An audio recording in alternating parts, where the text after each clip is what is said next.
On our Republic Day, as India comes together in all its beauty, diversity and strength to celebrate with pride, joy and reverence. Come, join us for the live telecast as the tricolour flutters in our hearts, homes and hopes on the 26th of January, only on Doordarshan.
नाजरीन आदाब, programme money matters में खुश आमदेद। मैं आपका मेज़बान अख्तर मलिक।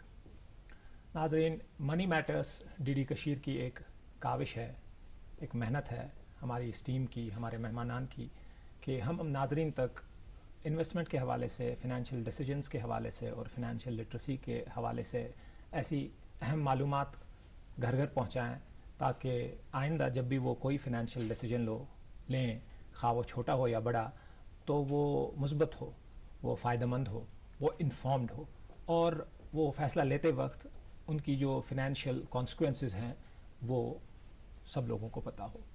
तो इसी काविश का आज एक और अहम पड़ाव है। जैसा कि हम हर एपिसोड में एक इन्वेस्टमेंट इंस्ट्रूमेंट आपके सामने ले आते हैं और उस पर एक डिटेल गुफ्तगू अपने मेहमानान के साथ करते हैं, आज की इस नशिस्त में हम रियल एस्टेट के बारे में बात करेंगे। हमारी जो इन्वेस्टमेंट्स रियल एस्टेट में जाएंगी या real estate as an asset जो है उसको समझने की कोशिश करेंगे। इससे पहले नाजरीन, हमने सेविंग्स पे, इंश्योरेंस पे, म्यूचुअल फंड्स पे बात की है, स्टॉक एक्सचेंज में स्टॉक्स की बात की है, हमने गोल्ड पे भी बात की है। इससे पहले वाले एपिसोड में हमने गोल्ड पे बात की थी। तो यहाँ पे ये बताना ज़रूरी है कि रियल एस्टेट भी एक एसेट क्लास है जो हमारी वादी में बिलखुसूस एक तस्वर किया जा सकता है कि एक ट्रेडिशनल एसेट है, क्योंकि हम कुछ हद तक तो रियल एस्टेट या इसकी इन्वेस्टमेंट से आशना तो हम हैं ही। लेकिन आज ज़रा डीप डाइव करेंगे, अपने मेहमान से जानेंगे क्या इसका कोई ऑल्टरनेटिव है, क्या कोई और तरीका है, क्या कुछ ऐसी चीज़ें हैं जो हमसे मिस हो गई हैं, हमें नहीं पता है, या बाकी मुल्क भर में या ग्लोबली कुछ चीज़ें हो रही हैं जो आगे फ्यूचर को शेप अप करेंगी, जो हमें पहले पता हो तो हमारे लिए बेहतर होगा। तो सबसे पहले अपने मेहमानान का वेलकम करते हैं और उनका तारुफ कराते हैं। हमारे साथ एजाज अयूब साहब हैं, हमेशा की तरह इकनॉमिक एनालिस्ट हैं, रिसर्चर हैं, फिनेंस इकनॉमिक इनका शब रोज़ है। उनके हमरा बैठे हैं इनाम साहब। इनाम साहब एक सीनियर सहाफ़ी हैं, मुतअद्दिद तहरीरें फिनेंस, बिजनेस और इकनॉमिक्स के हवाले से मुतअद्दिद अखबारों में शाया हैं। एजाज साहब, आज का टॉपिक जैसे आपने सुना रियल एस्टेट है। जनरली अगर, चूँकि मैंने तमहीदन अर्ज़ किया था कि ये एक ट्रेडिशनल एसेट है, शायद हमारी वादी में, हमारी सोसाइटी में बहुत सारे लोग इससे आशना होंगे क्योंकि ज़मीनें बेचते खरीदते हम हैं। लेकिन अगर हम इसको purely as an investment asset देखें तो आप ज़रा इसके रिस्क्स, बेनिफिट्स और रिटर्न्स बता दें और फिर हम इसकी तफसील में ज़रा जाएंगे कि ये वर्क कैसे करता है। Over to you Ejaz. Real estate में बहुत से टाइप्स है, जैसे कि हम बाद में जिसमें बात करें कमर्शियल रियल एस्टेट जिसमें या रेजिडेंशियल रियल एस्टेट, लेकिन सबसे बेसिक चीज़ जो है वो लैंड होती है। एग्जैक्टली। तो हमने बहुत से एसेट क्लासेस की बात की, अनलाइक गोल्ड हमने स्टॉक्स की बात की, हमने इंश्योरेंस, वो हम हर सारे एसेट किसी न किसी चीज से अपना वैल्यू डिराइव करते हैं। स्टॉक्स कंपनी की परफॉर्मेंस से वैल्यू डिराइव करते हैं। राइट। म्यूचुअल फंड्स उसमें कितने स्टॉक्स है, what kind of stocks are in the basket, वो उससे अपना वैल्यू डिराइव करते हैं। लैंड लाइक गोल्ड एक ऐसी एसेट क्लास है जिसका एक इंट्रिंसिक वैल्यू है। मीन्स अगर आपके पास लैंड है, it doesn't derive value from anything. हाँ, इसका इन्फ्लुएंस होता है इसका वैल्यू बहुत सारी चीजों से, लेकिन land in itself has a lot of intrinsic value. You can grow food on it, right? So that is one of the basic things. Exactly. And plus इसकी supply limited है, आप increase नहीं कर सकते। True. Exceptional cases की अब artificial islands वगैरह बनते हैं, but that is a very small percentage. Overall land की supply limited है, लेकिन डिमांड जो है वो इंक्रीज हो रही है, because number of people, recently global population crossed 8 billion, right? तो हाउसिंग डिमांड्स, बाकी डिमांड्स, सो सप्लाई लिमिट होना और डिमांड इंक्रीज होना मीन्स इसका वैल्यू हमेशा ऊपर जाएगा। इसमें वोलेटिलिटी नहीं रहती, राइट? वोलेटिलिटी रहती है, खाली अपवर्ड मूवमेंट्स देखे गए हैं अगर हम लैंड की बात करें। फिलहाल लैंड की मैं बात कर रहा हूं। इसमें रिटर्न्स काफी ज्यादा है। हमने जितने भी एसेट क्लासेस की बात की, सबसे बेहतर रिटर्न लैंड का है। ओके। लेकिन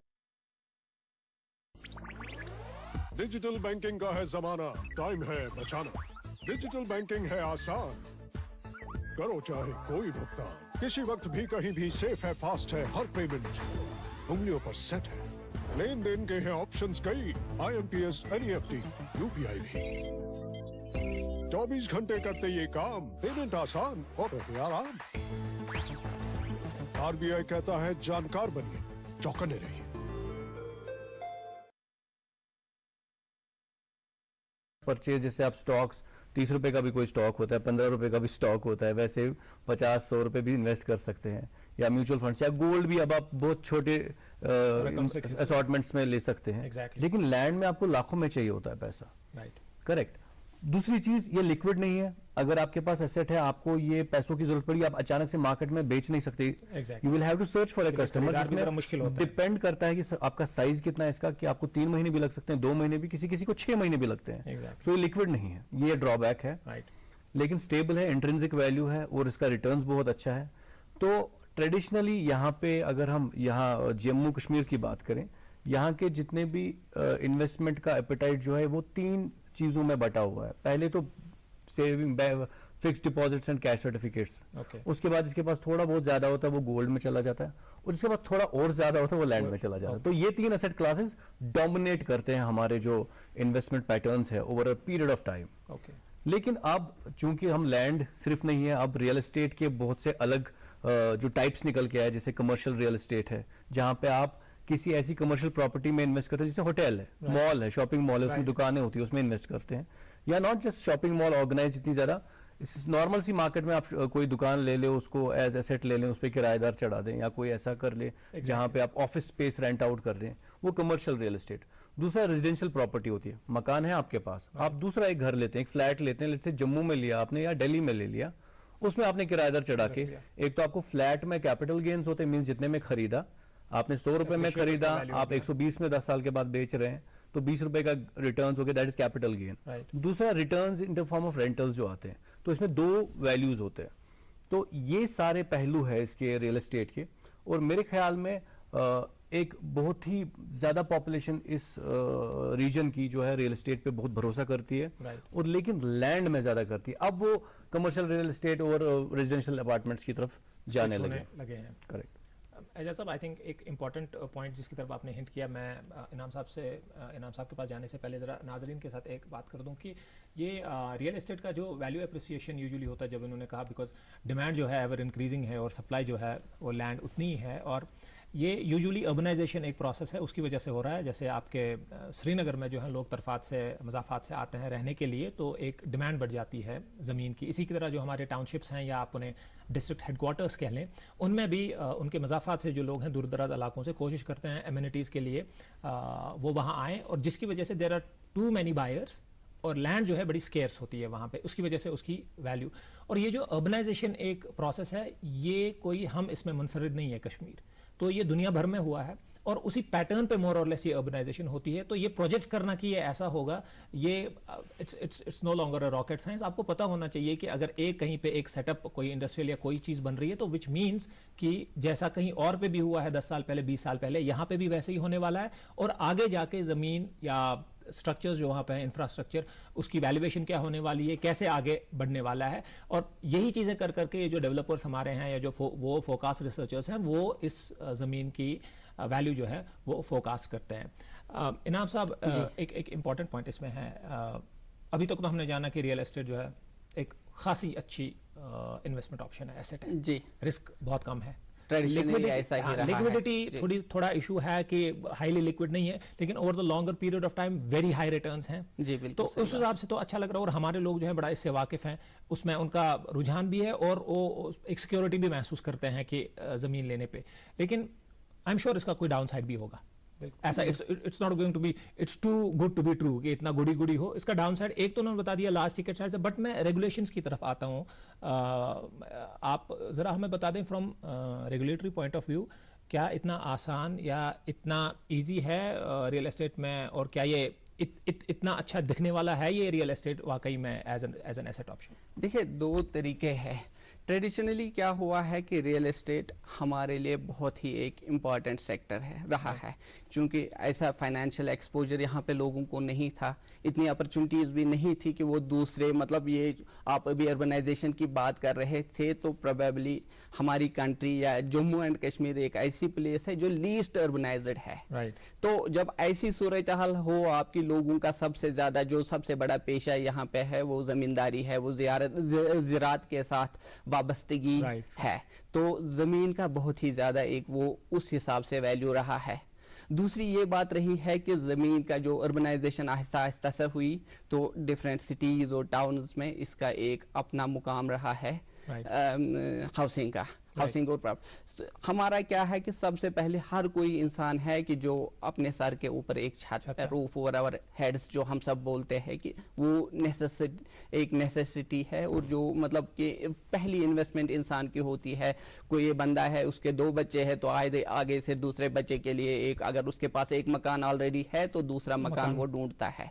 तो ये एक मतलब रिवायती तरीका रहा है हमारे को कि हम पहले इन्वेस्ट करते हैं, इसमें एक जरूरियात के हिसाब से। लेकिन दूसरा है फिर इन्वेस्टमेंट पॉइंट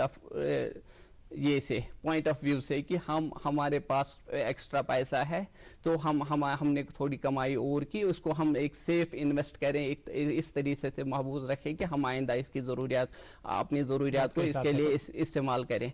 तो उस हिसाब से भी जो रियल एस्टेट इन्वेस्टमेंट है उसमें बहुत ज्यादा मतलब जो फाइनेंशियल एक्सपर्ट्स है, दूसरे लोग हैं, वो इसमें ये कहते हैं कि ट्रेडिशनली, हाँ बिल्कुल सही बात है, ये एक सेफ इन्वेस्टमेंट है। इट इज जैसे कि एजाज साहब ने कहा कि इंट्रिंसिक वैल्यू है कि आपको एक ऐसा फिजिकल एसेट है जो आपके पास महफूज रहता है। लेकिन बहुत सारे अभी जो फाइनेंशियल एक्सपर्ट्स है वो कहते हैं कि प्रोबेबली लॉन्ग टर्म में शायद ये उतना ज्यादा बेनिफिशियल भी नहीं है।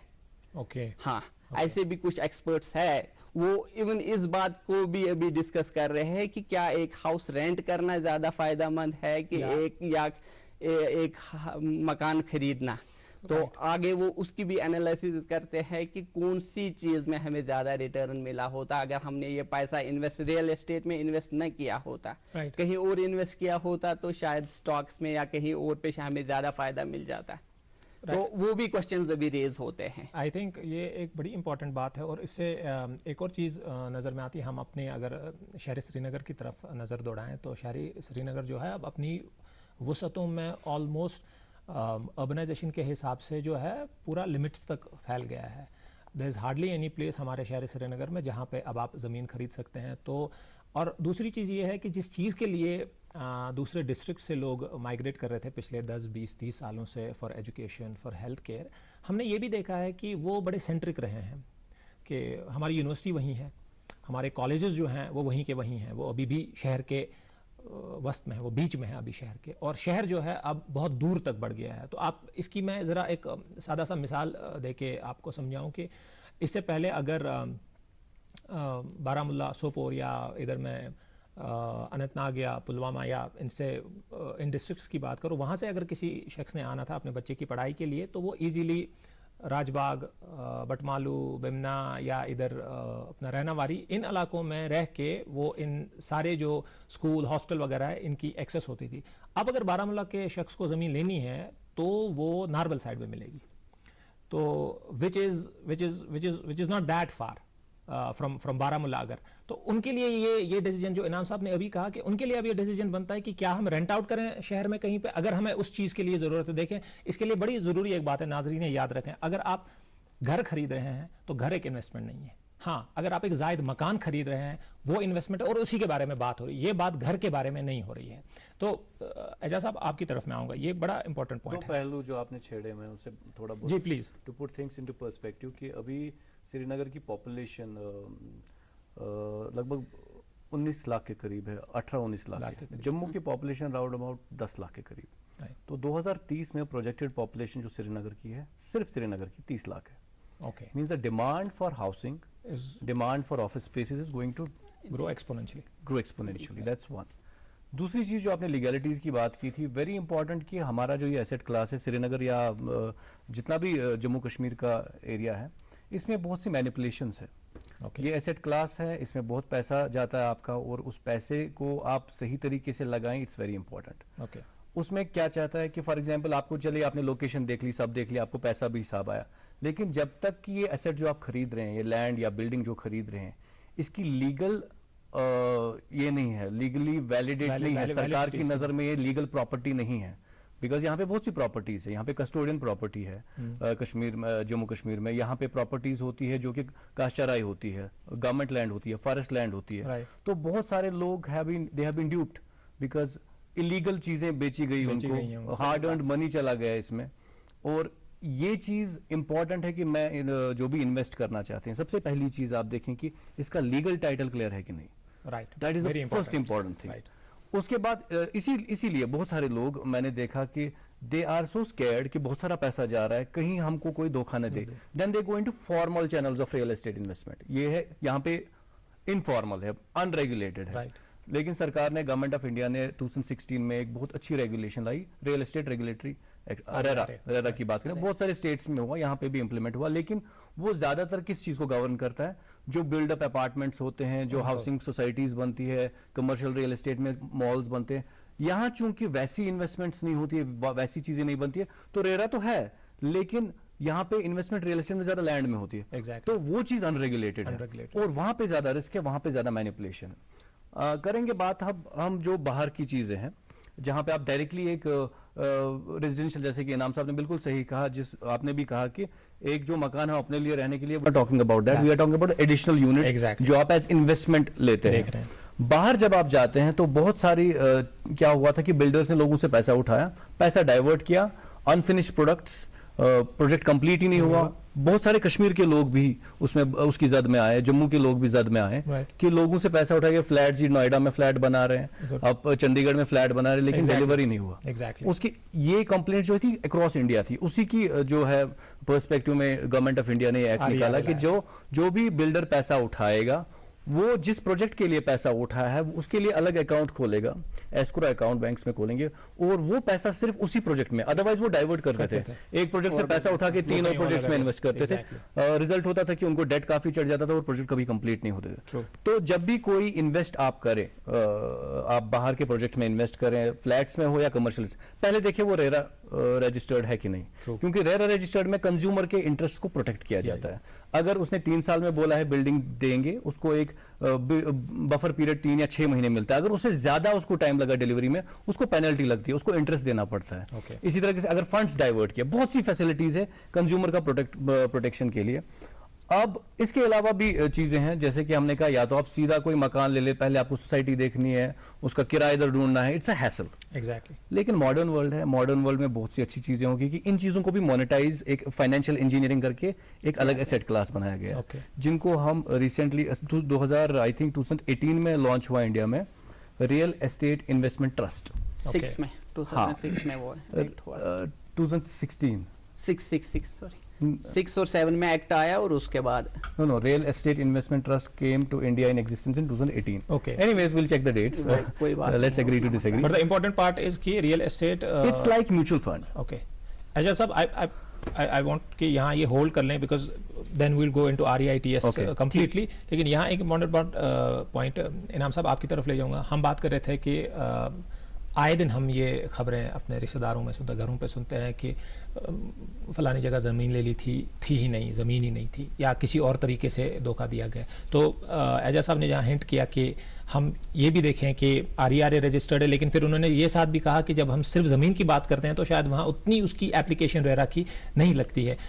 And then he also spoke about कि हमारे पास जो इतनी क्लासेस ऑफ ज़मीन है, ये भी देखना पड़ता है कि मैं जहाँ इन्वेस्ट कर रहा हूँ वो ज़मीन वो इश्यूज बहुत ज्यादा. एंड अब आप देखें, क्योंकि एक मैं ज़िम्नन आपसे पूछना चाहता हूँ, एक एजेंसी प्रॉब्लम भी इसमें है, क्योंकि ये जो हम रियल एस्टेट में डील करते हैं, मैंने कश्मीर में देखा है कि हम डायरेक्टली डील नहीं करते हैं. There is a concept of agents बीच में होते हैं. वो आपको इंफॉर्मेशन प्रोवाइड करते हैं कि ज़मीन कहीं पे है, और आप उन्हीं के थ्रू जो है फिर ज़मीन ले लेते हैं. तो इसमें हमारे जो नाज़रीन हैं जो इसमें इन्वेस्ट करना चाहते हैं, ज़मीन खरीदना चाहते हैं, ये अपनी ये कंसर्न ओवरकम करने के लिए कि ज़मीन कैसी है क्या, बिकॉज हमने देखा कि पेपर्स भी कभी फ्रॉडलेंट बनाए गए. तो ऐसा नहीं है वो जो इंतखाब है या कोई, वो भी झूठे बनाए गए थे उनको. तो कोई चीज़ तो ऐसी होगी ना, गवर्नमेंट की तरफ से भी कुछ हुआ होगा, या नाजरीन को आप बता दें कि क्या करना चाहिए एक इन्वेस्टर को कि अपने कंसर्न्स को ना वो उनका तहफ़्फ़ुज़ करे और ये सारी चीज़ें उनको पता हो. प्लीज जी, पहले आपने बात की, यहाँ पे एक तो होता है कि ये सेक्टर अनऑर्गेनाइज्ड है, दूसरा ये अनरेगुलेटेड भी,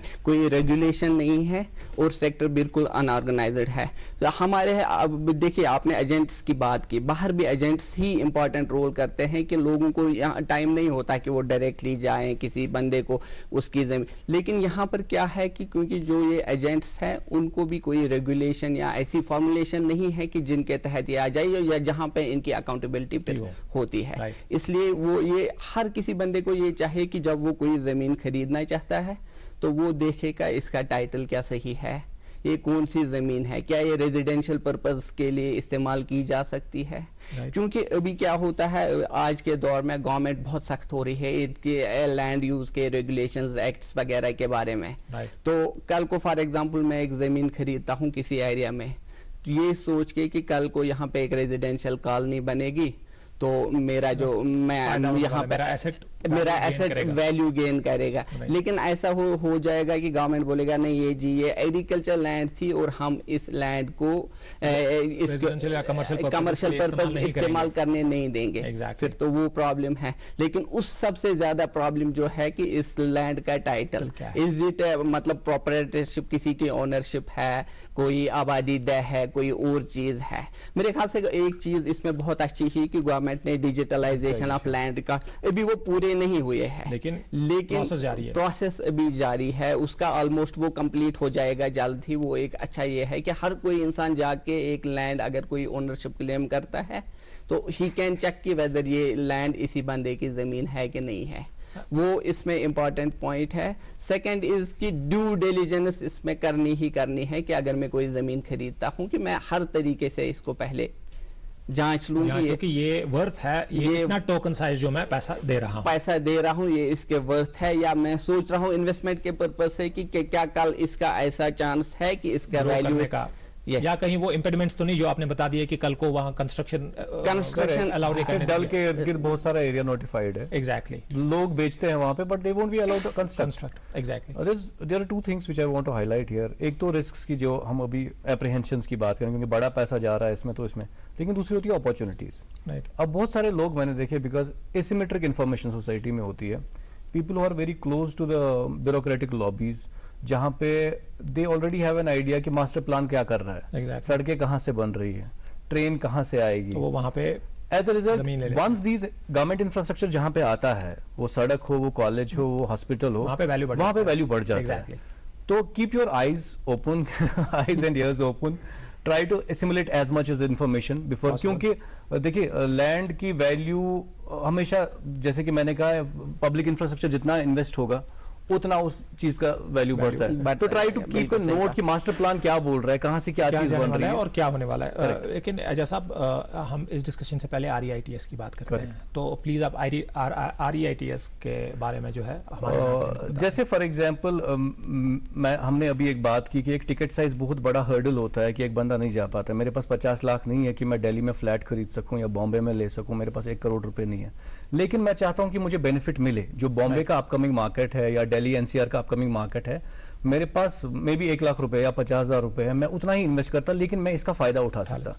हमने रिसेंटली देखा कि ऐसी चीजें हम म्यूचुअल फंड्स में करते हैं जब हम स्टॉक्स बड़े नहीं खरीद सकते, लेकिन हम 500 रुपए से भी स्टार्ट कर सकते हैं।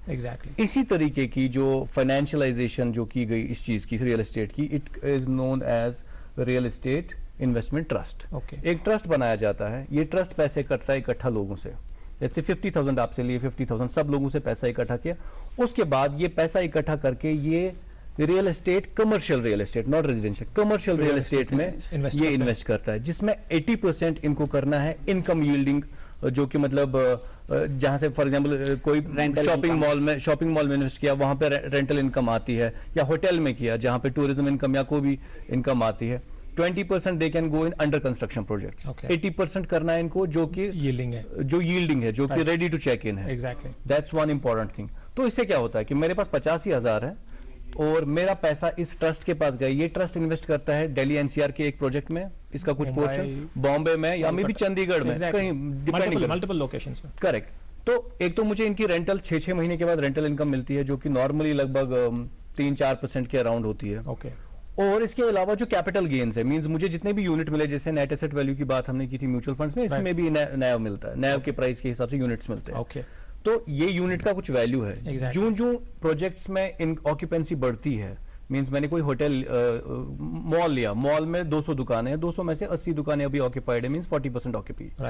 तो मैंने वो उस वक्त वैल्यू कम था, लेकिन अब वैल्यू बढ़ा क्योंकि 80% ऑक्यूपेंसी की तरफ हो गया, तो ये नेट एसेट वैल्यू मेरा कैपिटल गेन भी हो रहा है। Exactly, means even spending only, पहले इसमें लिमिट थी कि 50,000 मिनिमम करने थे, लेकिन सेबी ने, it's regulated by security exchange board of India, very important, इसमें सेबी ने रिड्यूस की limit, you can also invest 10,000, तो 10,000 से लिमिट, इवन 10,000 से आप रियल एस्टेट का फायदा उठा सकते हैं। तो जो हमारा big challenge big ticket size का था, करेक्ट, वो तो एड्रेस हो गया है। दूसरी इंपॉर्टेंट चीज, किराएदार कौन रखना है, क्या रखना है, लीगैलिटीज क्या है, आप उन चक्करों से मुक्त हो जाते हैं, फ्री हो जाते हैं। तीसरी चीज, इसमें अभी इंडिया में 4 बड़े फंड है, बहुत सारे नहीं है, 4 ही बड़े फंड है। उसमें आपको जब इन्वेस्ट, कोई भी जो है इन्वेस्टर चाहे, पहले देखना पड़ता है कि ये फंड में, ये बड़ा ट्रांसपेरेंट रहता है, इनने किस एसेट क्लास में, किस एसेट में किया है ना, कमर्शियल रियल एस्टेट के किस प्रोजेक्ट में किया है, उसमें कौन किराएदार है, क्या गूगल बैठा हुआ है, फेसबुक के ऑफिस है, ताकि हमको पता चले कि ये कहाँ जा रहा है, दूसरी इंपॉर्टेंट ऑक्यूपेंसी कितनी है। तीसरी चीज, जो एक किराएदार बैठा है, इसको कितने टाइम का ये है एग्रीमेंट करना है, जितना लंबा एग्रीमेंट होगा उतना फायदा है। तो ये बहुत सारे फैक्टर्स है, और this is an amazing channel to take benefits from real estate industry। Anees साहब, हमारे पास आखिरी मिनट, आप कुछ ऐड करना चाहते हैं? पहले इसमें एक बेनिफिट मैं ऐड करूं, शायद एजाज साहब बोल गया, वो है इसका रेगुलर, मतलब कांस्टेंट डिविडेंड आता रहता है, रेंटल इसका जो है वो आपको डिविडेंड की शेप में 2 साल में 2 बार आते रहते हैं। हम REITs की ही बात कर रहे हैं, REITs की ही बात कर रहा था। तो मेरा जो एसेट वैल्यू इंक्रीज हुआ है जी, और rental dividend in the form of dividends, exactly, वो भी साल में 2 बार ही आपको मिलता है। इनाम साहब, बहुत बहुत शुक्रिया दोनों मेहमानों का। नाजरीन, आज हमने रियल एस्टेट के बारे में बात की, न सिर्फ ट्रेडिशनल रियल एस्टेट, बल्कि हमने REITs जो एक म्यूचुअल फंड की फॉर्म है रियल एस्टेट की, जैसा कि हमने पिछले एपिसोड में गोल्ड के साथ देखा था, उस पर भी हमने डिस्कशन किया। नाजरीन, आपके कुछ सवालात हों या आपके कुछ रिमार्क्स हों हमारे लिए, या आपके कुछ ख्वाहिशात हों जो आप चाहते हैं कि पर्टिकुलरली यहाँ पे डिस्कस हों, तो आप please write in to us at moneymatters.dd@gmail.com। नाजरीन, आज के शुमारे का वक्त इख्तिताम हुआ चाहता है, आपसे इजाज़त लेंगे इस वादे के साथ कि अगली बार फिर मिलते हैं। खुदा हाफिज़।